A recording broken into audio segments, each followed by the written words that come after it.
Vse enkrat prvič, a ta viralni doner kebab zagotovo ne bo zadnjič na naši mizi. Meso ni pripravljeno na klasičen način, a po okusu se močno približa tistemu ta pravemu. Domač doner kebab je s tem receptom narediti lažje, kot bi si mislili. Pa še sami vemo, kaj damo noter, rezultat pa je res fantastičen. Najprej bomo potrebovali mleto goveje meso, ki mu v skledi dodamo začimbe. Sol, poper, rdečo papriko, česen v prahu, malo olja in fino naribano čebulo. Vse dobro premešamo. Sledi ključen del. Vzamemo 2 lista papirja za peko. Nekaj mesa položimo med njo in ga zelo tanko razvaljamo. To je res pomembno. Nato začnemo zvijati, da dobimo dolge, ozke trakove. Trakove položimo na pekač in pečemo približno 15 do 20 minut pri 220 stopinjah.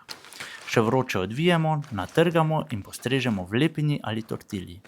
Midva najraje dodava solato, zelje, paradižnik, kumare in lepo količino jogurtove omake. Za najbolj pogumne pa še nekaj kapljic pekoče omake. Pa dober tek!